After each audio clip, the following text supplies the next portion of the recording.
Hi students, happy Friday. Just an update on Miss Dot here.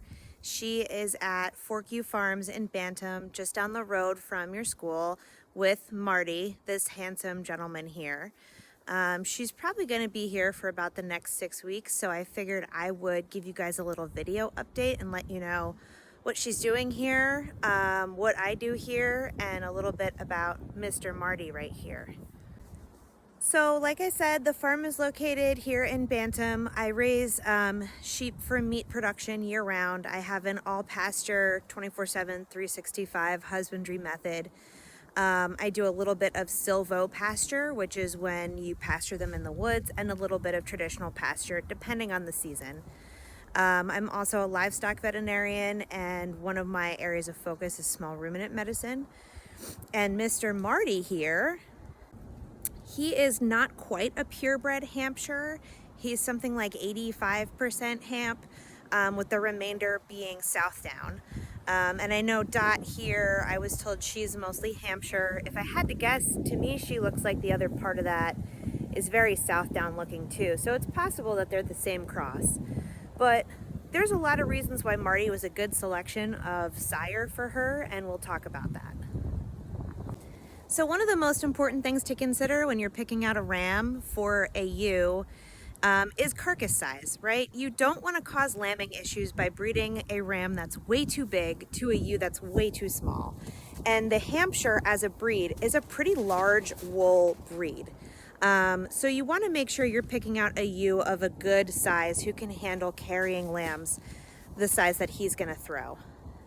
Other reasons why he's a good selection are that he has excellent scrotal circumference. He measures just over 40 centimeters, which puts him as graded exceptional for ram fertility. As funny as it sounds, scrotal circumference is one of the main drivers to tell how fertile a ram may or may not be. And in the literature, it correlates most strongly with a viable sperm count and healthy sperm morphology. So it might sound silly, but scrotal circumference is one of the most important things about a ram. The other thing that is important about ram selection is breeding behavior. So a lot of rams can be incredibly aggressive towards females. A good ram can sense where the female is at in the cycle, and if she is not receptive to him, he will leave her alone, whereas a ram that's overly aggressive might get physically forceful with her. And then a ram who's experienced is able to sense when the ewe is approaching heat and going into heat, and they will try advancing at that point, but typically if the ewe is not quite ready, they will back off. And I have always found him to be very gentle with my ewes. Now, that being said, he also gets the job done. So Marty here is 7 years old. He has had, I think to my count, 125 lambs, and over 90% of the ewes that he has bred in under 6 weeks, which is the industry minimum amount of time needed for a ewe exposed to a ram to get bred. So that's a pretty great performance. The other thing we like about Marty here are his lambs are very precocious. This means that I need to intervene very little with lambing. I've had almost no labor and delivery issues, and his lambs are standing on average within 3 minutes of birth and nursing on average about 7 minutes after birth, which is well ahead of industry standard. Now, that being said, he's got some disadvantages. One of them is that he is feral, as can be. So he is never inside. I don't think he's been inside in his life.